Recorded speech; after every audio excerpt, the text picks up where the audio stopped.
I never thought I would find myself in this situation.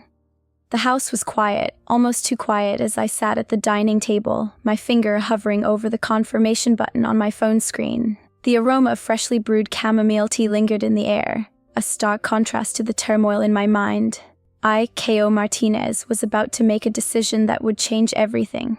It had been weeks since I first noticed that unsettling feeling creeping into our home. At first, I brushed it off as stress from work or perhaps just a phase in our marriage. But as the days went by, it became impossible to ignore. The planned luxury cruise that my husband Diego had arranged with his overbearing mother, Elena, was the final straw. I wasn't invited, of course. I never was when it came to their little escapades. It was just one more way for them to exclude me, to treat me as if I were nothing but an unwelcome addition in my own marriage. The realization hit me hard, leaving a bitter taste in my mouth that even the sweetest tea couldn't wash away. With a trembling breath, I pressed the button to cancel the reservation. The screen flashed, confirming my action, and I felt a mix of relief and dread wash over me. There was no going back now. I spent the next few hours in a daze, moving around our spacious San Diego home like a ghost. I watered the potted succulents on the windowsill, a housewarming gift from my best friend Leah. I straightened the framed photos on the mantel, my eyes lingering on one of Diego and me on our wedding day. We looked so happy then, so in love. Where did it all go wrong? The sound of keys jingling in the lock snapped me out of my reverie. Diego was home. I could see the tension in his stance even before he spoke. His broad shoulders were rigid under his tailored suit. I braced myself, knowing the confrontation was inevitable. "What have you done?" His voice, normally smooth and composed, was now laced with venom. His eyes, usually a warm brown, were bright with fury. I took a deep breath, steeling myself. I couldn't stand it anymore. "You're abandoning me again to chase after a vacation with her." I flinched as rage flashed across his face, his hands curling into fists at his sides. What came next was something I had never expected. His hand shot out, swift and hard. The sound of the slap shattered the silence of our home, echoing off the walls like a gunshot. I crumbled to the floor, dizzy from the impact. The world spun around me, and I could taste blood in my mouth. His chilling words rang in my ears. "Why did you do this? You've ruined this marriage." Pain and disbelief battled within me as black spots danced across my vision. Then darkness. In those fractured moments before unconsciousness consumed me, one final thought echoed. What have I gotten myself into? When I came to, I was still on the cold tiled kitchen floor. My face throbbed with pain, my cheeks swollen and tender to the touch. For a moment, I thought the worst had already passed, but as I slowly regained my senses, I realized it was only the beginning. The silence around me was eerie. Diego was nowhere to be seen. I pushed myself up weakly and reached for my phone, but it wasn't where I remembered placing it. In fact, nothing seemed as it should. My purse was gone, my keys were missing, and when I stumbled to the front door, I found the security lock activated. Diego controlled it through a remote app, and now I couldn't leave. Panic began to set in as I moved from room to room, searching for any sign of what had happened while I was unconscious in the kitchen. A note on the fridge caught my eye, hastily scribbled in Diego's familiar handwriting. "I'm handling this." What did that mean? Was he still furious? Had he gone to his mother's house to find solace, or was there something more sinister at play? I walked into our bedroom, my steps unsteady and stopped cold. The closet doors were open, my side of the wardrobe rifled through. Clothes were missing, not just one or two items, but entire sections of my wardrobe gone. It was then that I noticed a small envelope sitting on my bedside table marked only with my first name. With trembling hands, I opened it. Inside was a single photograph. At first, it didn't seem significant. It was just an old picture of Diego and me at our wedding. But scratched across the surface, sloppily etched with a marker, was a chilling message. "You don't belong here." I sank onto the bed, the photograph clutched in my shaking hands. The woman in the picture looked so happy, so full of hope for the future. How could things have gone so wrong? I thought back to the day we met 5 years ago at a local farmer's market. Diego had been charming and attentive, everything I thought I wanted in a partner. Our whirlwind romance had swept me off my feet, and before I knew it, we were walking down the aisle. But the cracks had started to show almost immediately after the honeymoon. Elena, Diego's mother, had always been a domineering presence, but I had no idea just how much control she had over her son's life. Every decision, every plan had to be approved by her first. At first, I tried to rationalize it. They were close. That was all. But as time went on, I felt more and more like an outsider in my own marriage. I thought about all the times I had been excluded from family gatherings, all the whispered conversations that stopped abruptly when I entered a room. The luxury cruise was just the latest in a long line of events I wasn't invited to. How had I let things get this far? As the reality of my situation sank in, I knew I couldn't stay in the house. I was trapped, isolated, and potentially in danger. I needed to get out, to find help, to figure out what was really going on. But with the doors locked and my phone missing, how could I escape? I moved through the house again, this time with purpose. There had to be a way out. I checked every window, looking for any that might not be secured. In the guest bedroom, I found my salvation. A window that opened just enough for me to squeeze through. With adrenaline coursing through my veins, I grabbed a few essentials, some clothes, my passport, and what little cash I could find, and stuffed them into a small backpack. As I prepared to leave, my eyes fell on a framed photo of Diego and me from happier times. On impulse, I grabbed it and shoved it into the bag. I needed a reminder of why I was doing this, of the love I thought we had shared. Climbing out the window was no easy feat. I scraped my arms and tore my shirt, but the pain was nothing compared to the fear of being trapped in that house for another moment. As my feet hit the ground, I felt a surge of relief quickly followed by a wave of uncertainty. Where could I go? Who could I trust? The answer came to me almost immediately. Leah, my best friend since college. Leah had always been there for me. She had voiced her concerns about Diego and his family more than once. Concerns I had brushed off in my desire to make my marriage work. Now I realized she had seen what I had been blind to. I made my way through the quiet streets of our neighborhood, sticking to the shadows and jumping at every sound. It was late, and the usually busy streets of San Diego were eerily quiet. As I walked, my mind raced with questions. What was Diego really involved in? Why had he reacted so violently to a simple vacation cancellation, and what did his cryptic note mean? I'm handling this. By the time I reached Leah's apartment building, I was exhausted, both physically and emotionally. I buzzed her apartment, praying she was home. When her sleepy voice came through the intercom, I nearly broke down in tears. Leah, it's me. I need help. Moments later, I was in her apartment, wrapped in a warm embrace as I sobbed into her shoulder. When she pulled back and saw my face, her expression changed from concern to horror. Oh my God, KO. What happened? Who did this to you? As I recounted the events of the evening, Leah's face grew more serious. When I finished, she took my hands in hers, her voice firm. You can't go back, she insisted. Whatever's going on, it's not safe for you there. I nodded, the reality of my situation hitting me anew. I was running from my husband, the man I had promised to spend my life with. How had things gone so terribly wrong? As the night wore on, Leah made up the couch for me and brought me some of her clothes to change into. We talked late into the night, piecing together the puzzle of my marriage. The more we talked, the more I realized how much I had been ignoring, how many red flags I had dismissed.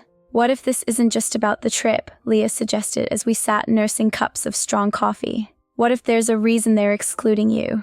What if they're hiding something? The possibilities clawed at my mind. Diego had always been secretive, quick to dismiss any questions I had about his past business dealings with his mother or why large sums of money frequently disappeared from our shared accounts. Something was buried deep in the family secrets, and I was determined to uncover it. As dawn broke, painting the sky in hues of pink and gold, I made a decision.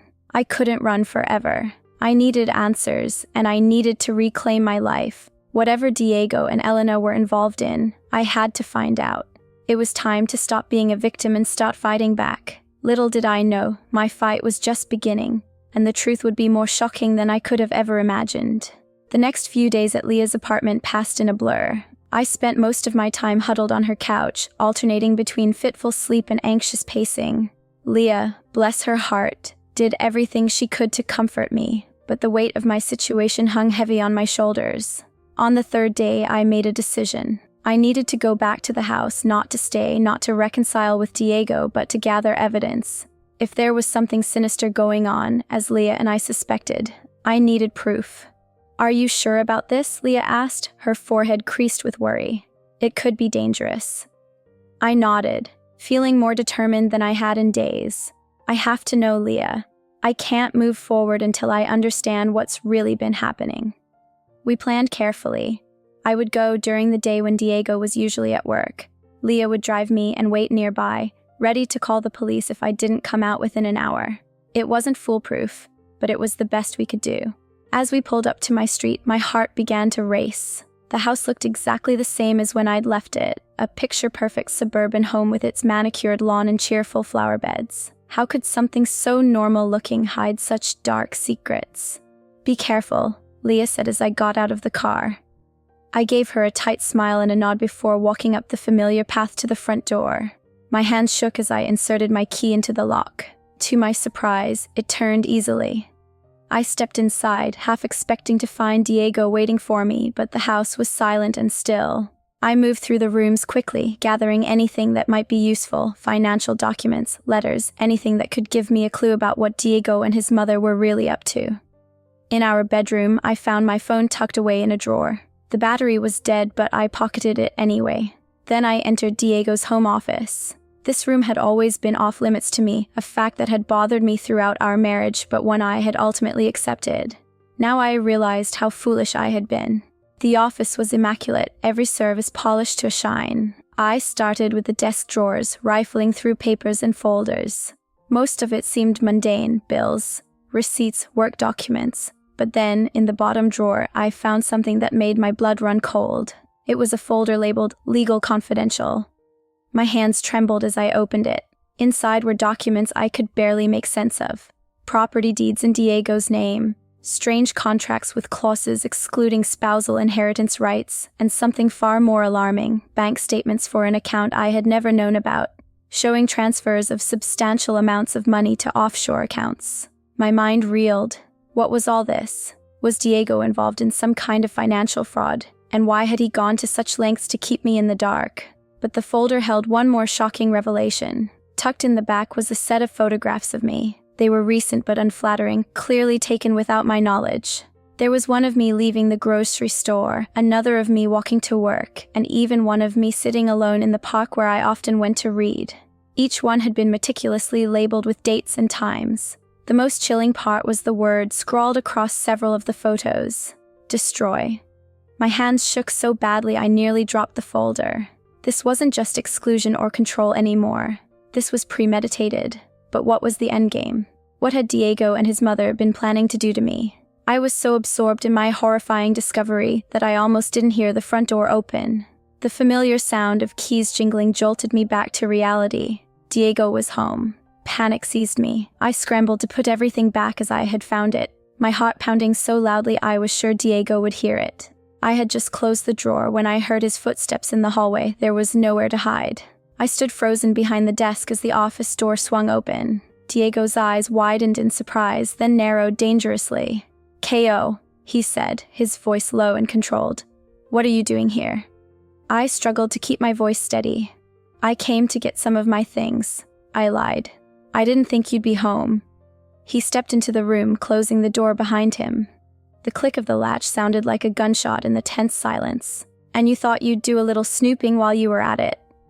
I swallowed hard, trying to gauge how much he knew, how much he'd seen. "Diego, what's going on? What are all these documents and the photos? Why are you having me followed?" His face hardened, all pretense of civility dropping away. "You should have stayed in your place," he said, his voice menacing.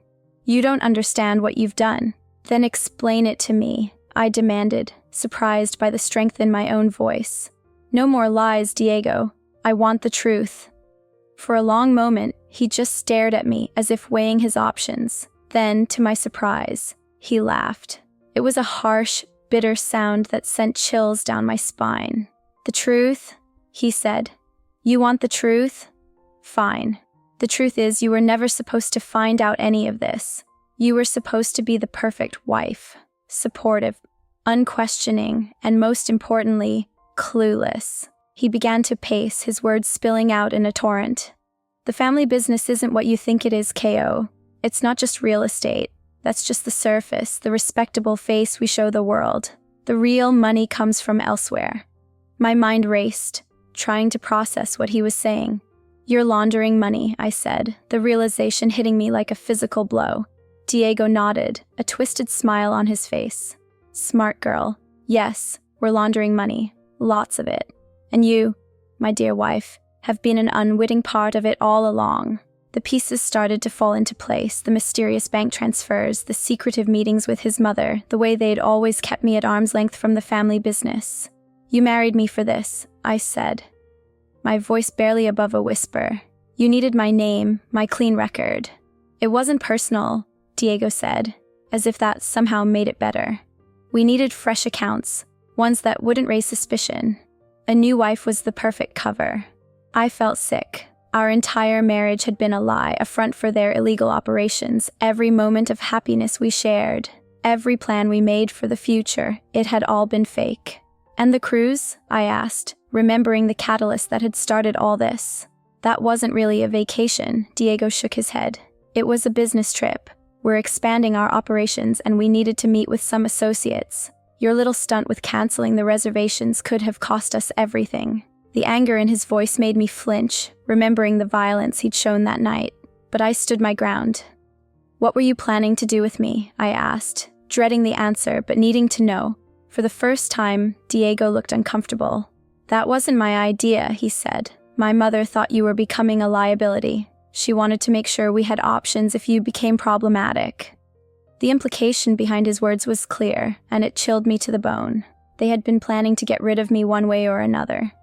So what happens now? I asked, trying to keep the fear out of my voice. Diego sighed and ran a hand through his hair. I don't know, Ko. You weren't supposed to find out about any of this. It complicates things. I took a deep breath, steeling myself. I want out, I said firmly. I don't want any part of this. Let me go. And I won't say anything to anyone about what I've learned. He laughed, but this time it was tinged with genuine amusement. You think it's that easy? You can't just walk away from this, Ko. You're in too deep, whether you like it or not. As he spoke, I noticed his hand moving toward his pocket. Was he reaching for a phone? A weapon? I didn't want to find out. In that moment, I made a split-second decision. I lunged forward, catching Diego off guard. My shoulder connected with his chest, sending him stumbling backward. I didn't wait to see if he fell. I just ran. I tore through the house, Diego's angry shouts following me. I burst out the front door, gasping for air, my eyes frantically searching for Leah's car. To my immense relief, I saw her pull up to the curb, her face a mask of concern. Go, I yelled, and Leah didn't hesitate. She floored it, the tires screeching as we sped away. In the rear-view mirror, I could see Diego standing in the doorway, watching us drive off. Even from a distance, I could feel the weight of his gaze. This wasn't over, not by a long shot. As we drove, I filled Leah in on everything I'd learned. Her face grew paler with each revelation. Oh, Ko, she said when I finished. What are we going to do? I took a deep breath, trying to calm my racing heart. I don't know, I admitted, but I know I can't go back. Not ever. As the familiar streets of San Diego flew by, I realized my life as I knew it was over. I was running from my husband, his family, and a criminal operation I had unwittingly become a part of. I had no idea what the future held, but I knew one thing for certain. I wasn't going to be a victim anymore. Whatever came next, I would face it head on. It was time to take control of my own story. The next few days were a blur of fear, uncertainty, and frantic planning. Leah, bless her heart, insisted I stay with her. You're not facing this alone, she said firmly, and I couldn't find the words to express my gratitude. We spent hours discussing our next move. Should we go to the police? But with no concrete evidence, it would be my word against Diego's, and I had no doubt his family's influence ran deep. Should we leave town? But where would we go, and how long could we run? On the third night, as we sat at Leah's kitchen table, empty coffee mugs scattered around us, she asked the question I had been dreading. Ko, she said gently, what about your family? Have you told them what's happening? I felt a pang of guilt and longing. My parents and younger sister lived back in Brazil, where I had grown up. When I moved to the States for college and then stayed after meeting Diego, they had been supportive but sad. We still talked regularly, but I had been avoiding their calls since this whole mess started. I can't involve them in this, I said, shaking my head. It's too dangerous, and honestly, I'm ashamed. How do I tell them that my entire marriage has been a lie? Leah reached across the table and squeezed my hand. They're your family, Ko. They love you, and right now, you need all the support you can get. I knew she was right, but the thought of making that call filled me with dread. Still, I couldn't put it off forever. The next morning, I borrowed Leah's phone. I still didn't trust my own, and dialed the familiar number. My mom answered on the second ring. Oi, mãe, I said, my voice cracking. It's me. There was a pause, then a flood of rapid Portuguese. Caio, minha filha, where have you been? We've been so worried. Diego called and said you had a fight and left. My blood ran cold. Diego had already reached out to them. Mom, I interrupted. Listen to me. I don't have much time to explain, but I'm in trouble. Diego is not who we thought he was. Over the next half hour, I gave my mother a condensed version of events. I could hear her gasps of shock and murmured prayers. When I finished, there was a long silence. Oh, minha querida, she finally said, her voice thick with emotion. What can we do? Should we come to you? No, I said quickly. It's too dangerous. I don't want you involved. I just needed you to know the truth. We talked a bit longer, my mother alternating between offering comfort and practical advice. By the time we hung up, I felt both drained and oddly relieved. At least now they knew, and I wasn't carrying this burden alone.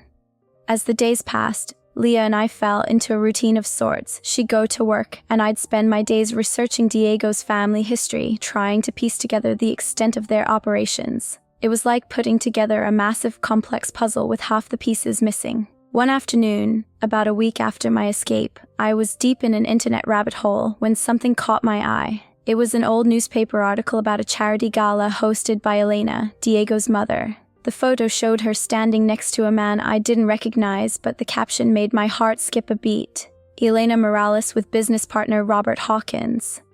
Where had I heard that name before? Then it hit me. It was one of the names I'd seen on those suspicious contracts in Diego's office. I dug deeper, and a pattern began to emerge. Hawkins' name appeared in connection with the Morales family multiple times over the years, always in seemingly innocuous contexts. Charity events, business lunches, property developments. But now, knowing what I knew, I saw these encounters for what they likely were. Meetings to coordinate their illegal activities. I was so engrossed in my research that I almost missed the sound of a key in the lock. Leah was home early. Ko, she called out, her voice tense. Are you here? I emerged from the spare room to find Leah standing in the living room, her face pale. What's wrong? I asked, instantly on alert. She took a deep breath. I think someone's been following me, a black SUV. I noticed it yesterday, but I thought I was being paranoid. But today, it was there again, always a few cars behind me. My stomach dropped. Had Diego found us? Are you sure? Leah nodded. I'm sure. I took a few random turns to test it. They stayed with me the whole time. We spent the next hour checking all the windows and doors, drawing the curtains tight. Leah wanted to call the police, but I hesitated. What if Diego had connections in the department?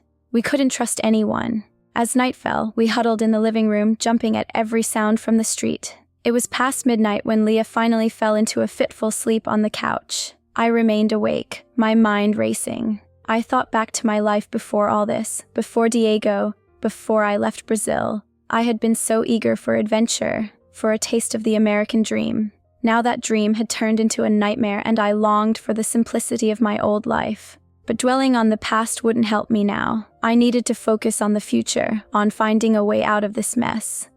As I sat there in the darkness, an idea began to form. The next morning, I shared my plan with Leah. We need to gather evidence, I said. Real, concrete evidence of what Diego and his family are up to. It's the only way to protect ourselves. Leah looked skeptical. And how exactly do we do that? It's not like we can just walk into their offices and start digging through files. I took a deep breath. No, but I might know someone who can help us. Someone on the inside. Leah's eyes widened as she realized what I was suggesting. Diego's mother's assistant. Are you sure we can trust her? I nodded. Maria's always been kind to me, even when Elena was at her worst.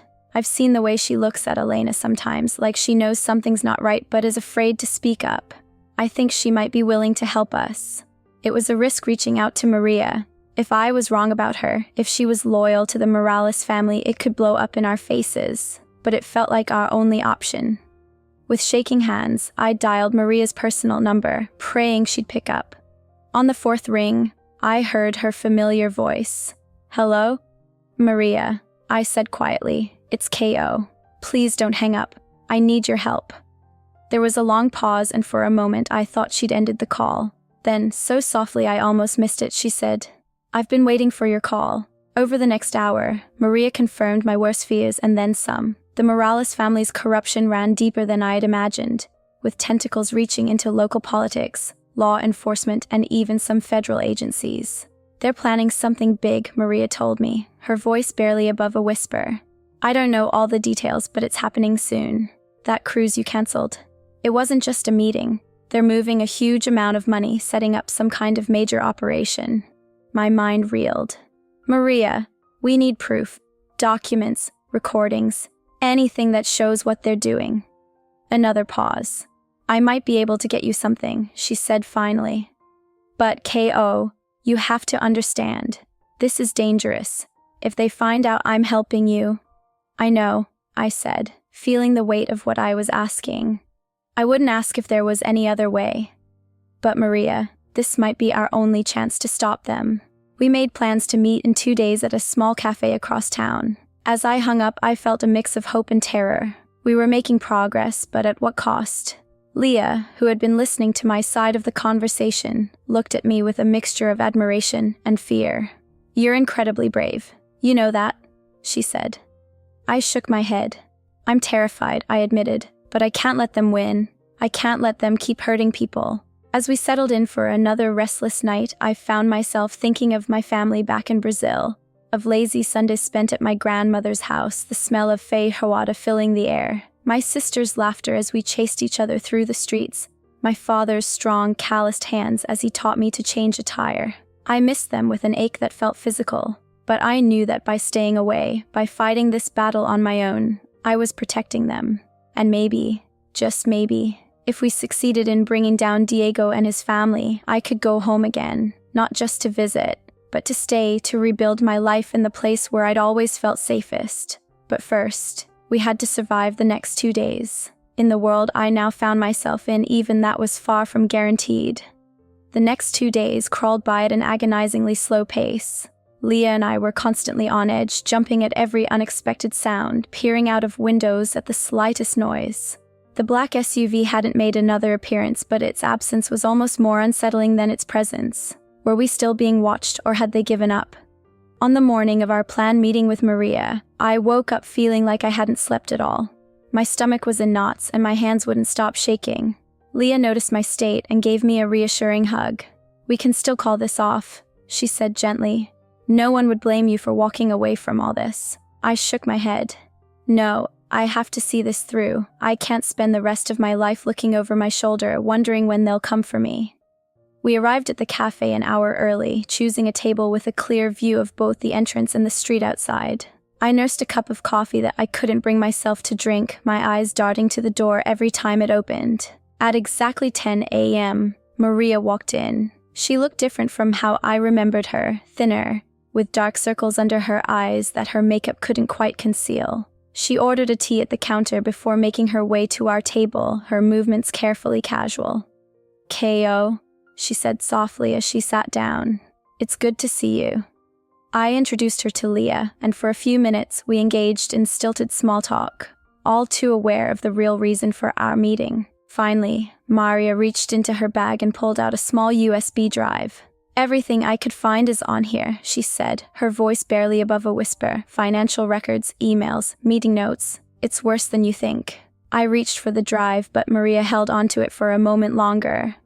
"Once I give you this, there's no going back. Are you sure you're ready for what's on here?"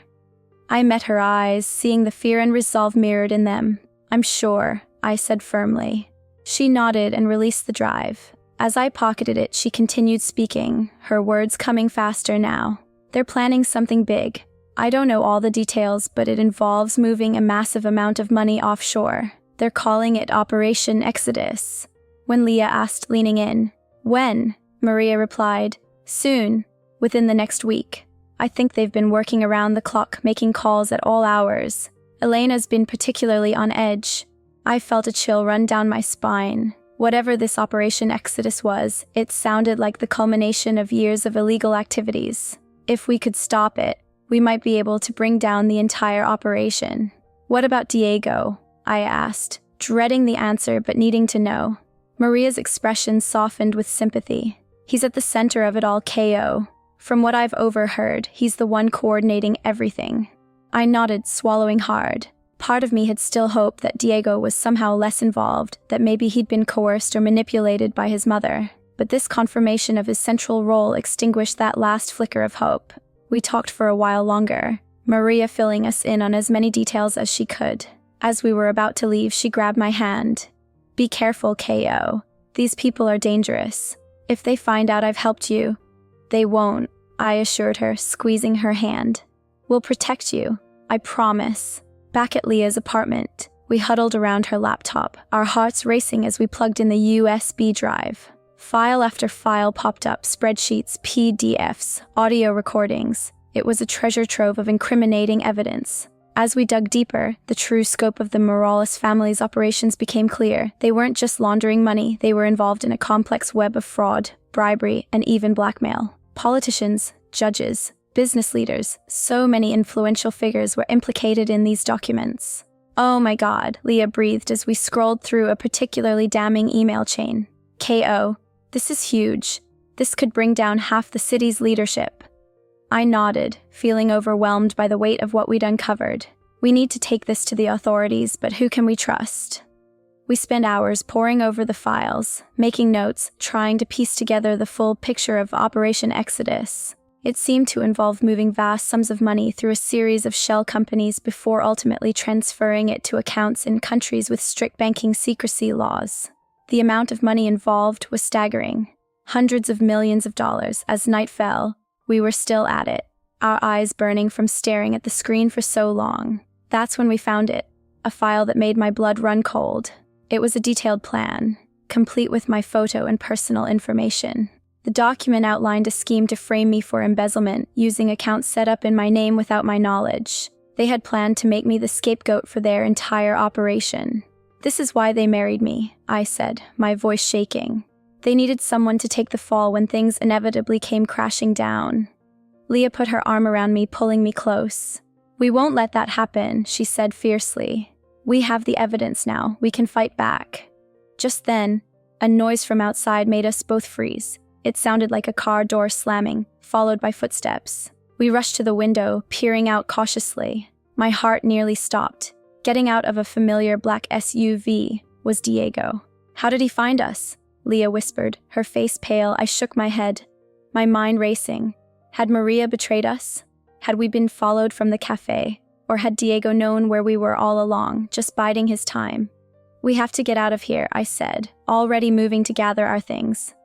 We can't let him get his hands on this evidence. We shoved the laptop and USB drive into a bag, along with some clothes and whatever cash we had on hand. As we heard footsteps on the stairs outside the apartment, we slipped out onto the fire escape. The cool night air hit me as we climbed down, my heart pounding so loudly I was sure Diego would hear it. We had just reached the ground when we heard the sound of Leah's apartment door being kicked in. Run, Leah hissed, grabbing my hand. We took off down the alley behind the building, the sound of shouting behind us spurring us on. I had no idea where we were going, but I knew we couldn't stop. As we ran, weaving through back streets and side alleys, my mind was in turmoil. How had it come to this? Just weeks ago, I was living what I thought was a normal life. Now, I was running for my life, carrying evidence of a massive criminal conspiracy, being chased by the man I had once loved. We ran until our lungs burned and our legs felt like jelly. Finally, we ducked into a 24-hour diner, sliding into a booth at the back. As we caught our breath, I looked at Leah and saw the same mix of fear and determination in her eyes that I felt. What do we do now? She asked between gasps. I pulled out my phone, not my old one, but a cheap prepaid device I had bought for emergencies. We need help, I said, my fingers shaking as I dialed a number I'd memorized days ago, praying it wasn't too late.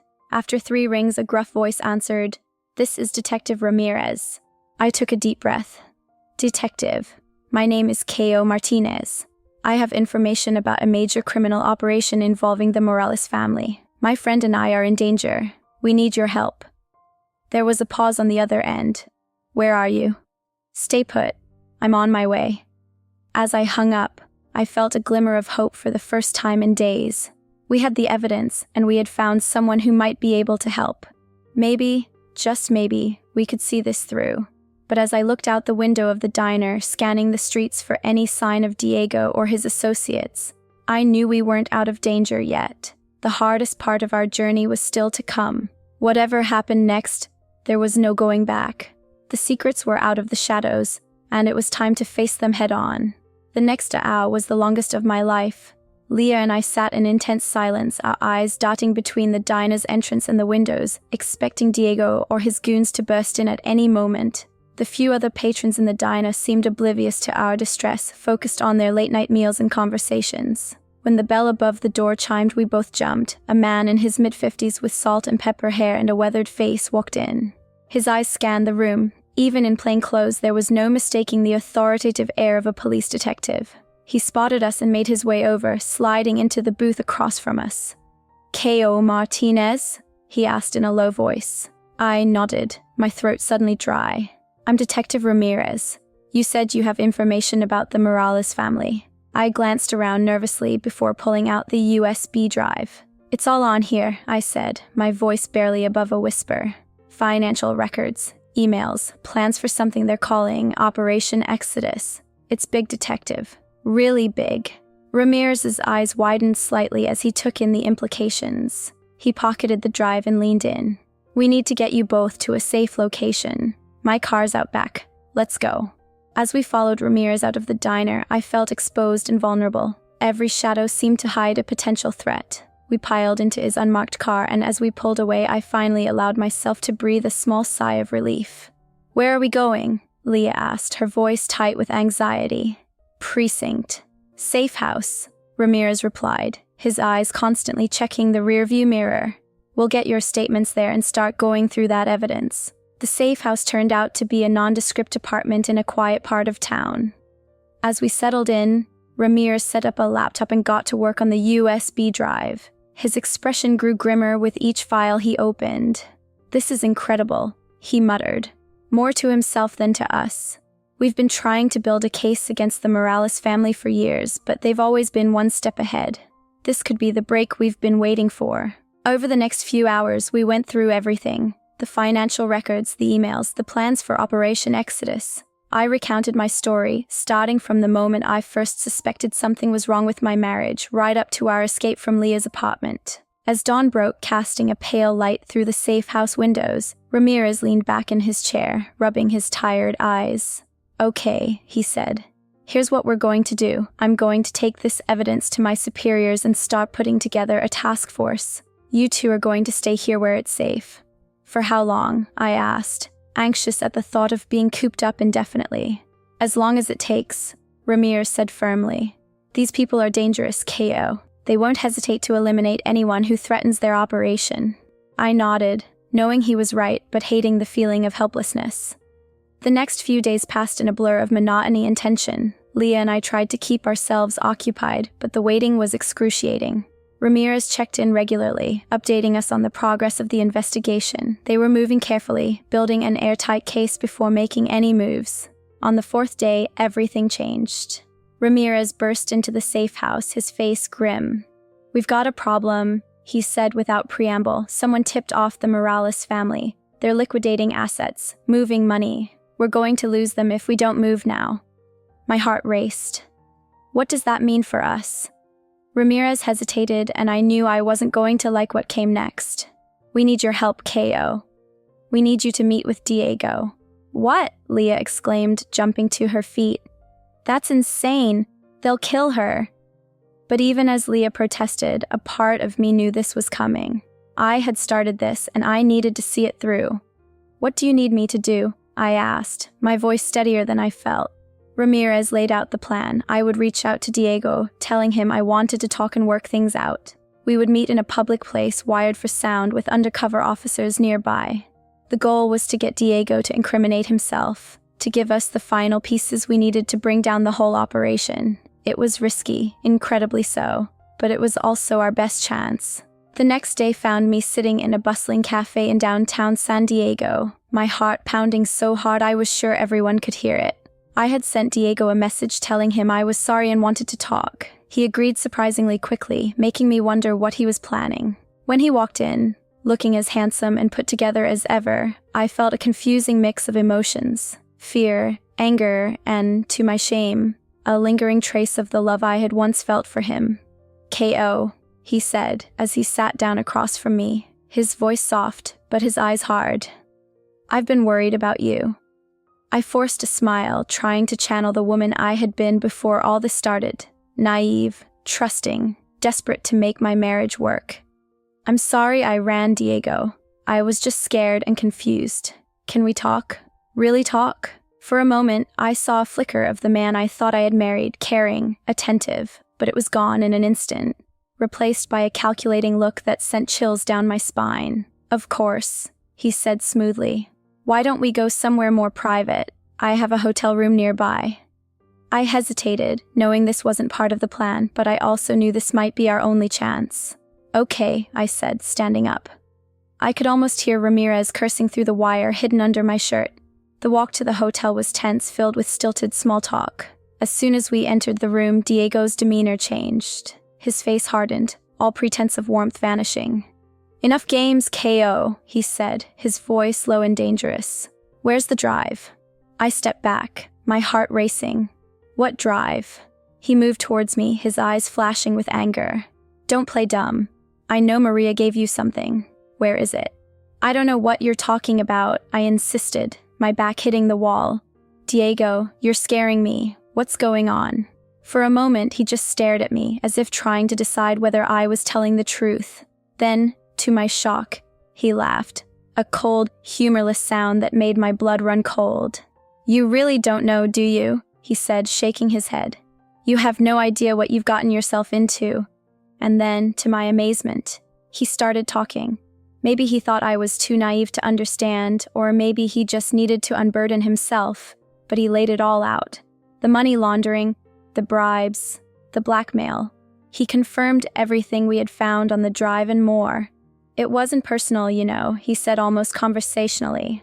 "When I married you, it was just business. We needed a clean name, someone above suspicion. You were perfect." Each word was like a knife to my heart, but I forced myself to keep listening, to keep him talking. I thought of the wire, of Ramirez and his team listening in. We just needed a little more. "Operation Exodus?" I asked, trying to keep my voice steady. "What is that?" Diego's eyes narrowed. "How do you know about that?" I realized my mistake too late. Diego's hand shot out, grabbing my arm roughly. "You're wired, aren't you?" he snarled, his fingers digging into my skin. Before I could react, he had me pinned against the wall, his other hand roughly searching for the wire. I struggled against him, panic rising in my throat. "Diego, please," I gasped. "You're hurting me." But the man I had once loved was gone, replaced by this furious stranger. As his hand closed around my throat, I saw my life flash before my eyes. Was this how it would end? Suddenly, the door burst open. "Release! Freeze!" Ramirez and his team flooded into the room, weapons drawn. Diego released me, raising his hand slowly as an officer cuffed him. He looked at me, his eyes filled with a mixture of rage and disbelief. "You've ruined everything," he spat as they led him away. I slumped against the wall, my legs barely able to support me. It was over. Finally, it was over. Ramirez approached me, concern etched on his face. "Are you all right?" he asked gently. I nodded, unable to speak past the lump in my throat. As the adrenaline wore off, the full weight of what had just happened hit me. I began to shake uncontrollably, tears streaming down my face. Ramirez put a comforting hand on my shoulder. "You did good, K.O. Really good. It's over now. You're safe." As I let his words sink in, I realized that for the first time in weeks, I could breathe. The nightmare was over. Though I knew the road ahead would be long and difficult, I also knew that I had survived. I had faced my fears, confronted the lies, and come out stronger. Whatever came next, I was ready to face it. The days following Diego's arrest passed in a blur of police statements, legal meetings, and sleepless nights. I found myself in a strange limbo, free from immediate danger but still trapped by the aftermath of the life I had left behind. The safe house became a sanctuary, a place where I could begin to process everything that had happened. Leah was my rock through it all. She stayed with me, despite the inconvenience to her own life, offering a shoulder to cry on, and a voice of reason when my thoughts spiraled into darkness. I don't know how I would have made it through without her. A week after the arrest, Detective Ramirez visited us with news. "The DA's office is moving forward with the case," he said, his weathered face showing signs of fatigue but also satisfaction. "Your testimony, combined with the evidence from the USB drive, has given us everything we need to bring down not just Diego but the entire Morales operation." I should have felt relief, but instead, I felt a gnawing anxiety. What happens now? Ramirez's expression softened. "Now we keep you safe until the trial. It could be months before this goes to court, and the Morales family still has allies out there." The thought of months more in hiding made my heart sink, but I knew it was necessary. As Ramirez was leaving, he paused at the door. "You did a brave thing, Ko. Not many people would have had the courage to face what you did." His words stayed with me long after he left. Had I been brave or just desperate? Either way, I knew I couldn't stay in this holding pattern forever. I needed to start rebuilding my life. The next morning, I woke with a sense of purpose I hadn't felt in weeks. I asked Leah to help me create a plan. We spent the day brainstorming, making lists, and researching options. By evening, we had a rough roadmap for my future. Step 1 was dealing with the practical matters. I needed to legally separate myself from Diego and the Morales family's finances. This meant lawyers, paperwork, and diving into the messy details of our shared accounts. It was daunting, but with Leah's support and the guidance of a lawyer recommended by Ramirez, I began the process of disentangling myself from the web of lies and illegal activities. As we worked through the legalities, I also started thinking about my career. Before marrying Diego, I had been working on a master's degree in environmental science. I had put it on hold to support his career, a decision I now regretted bitterly. But maybe it wasn't too late to pick up where I had left off. I reached out to my old advisor, explaining my situation minus the criminal details and asking about the possibility of re-enrolling. To my surprise and delight, she was incredibly supportive. We set up a meeting to discuss my options, giving me something positive to focus on amidst the chaos. Weeks turned into months, and slowly but surely, I began to see progress. The legal proceedings moved forward, with each development bringing me closer to true freedom from Diego and his family. I testified before a grand jury, my voice shaking but determined as I recounted the details of the Morales family's criminal enterprise. Throughout this time, I remained under police protection, moving between safe houses to ensure my security. It was a strange nomadic existence, but it gave me time to reflect and heal. I started seeing a therapist, working through the trauma of the past months and the lingering effects of the emotional manipulation I had endured throughout my marriage. One day, about 4 months after Diego's arrest, Ramirez arrived with news that sent shockwaves through my world. "We've got Elena," he said, a hint of triumph in his voice. "She was trying to flee the country, but we intercepted her at the airport. It's over, Ko. We've got them all." The relief I felt was overwhelming. For the first time since this all began, I allowed myself to truly believe that I was free. That night, Leah and I celebrated with takeout and cheap champagne, laughing and crying as we toasted to new beginnings. As the case against the Morales family built, more and more details came to light. The extent of their criminal network was staggering, reaching into levels of government and business that shocked even the most seasoned investigators. My small act of defiance, canceling that cruise reservation, had been the first domino to fall, leading to the collapse of an empire built on corruption and greed. 6 months after Diego's arrest, I stood outside the courthouse, my heart pounding as I prepared to give my testimony in open court. Leah squeezed my hand reassuringly. "You've got this," she whispered. As I walked into the courtroom, I caught sight of Diego for the first time since his arrest. He looked smaller somehow, his designer suit replaced by prison garb. The confident swagger was gone from his posture. Our eyes met for a brief moment, and I saw a flicker of something. Regret? Anger? Before he looked away. Taking the stand, I felt a strength I didn't know I possessed. I told my story clearly and firmly, my voice growing stronger with each word.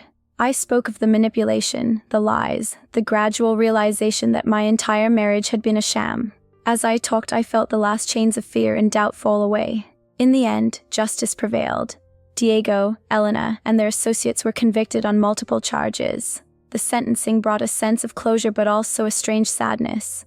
Despite everything, a small part of me mourned for the future I had once thought we would have together. As life began to return to some semblance of normalcy, I faced a decision. My family in Brazil had been begging me to come home, to leave behind the painful memories and start fresh. It was tempting, the idea of returning to the warmth and familiarity of my homeland. But as I stood on the beach watching the sunset over the Pacific, I realized something. San Diego, for all the pain it now held, had become my home. This was where I had faced my greatest challenges and found my true strength. This was where I had rediscovered myself.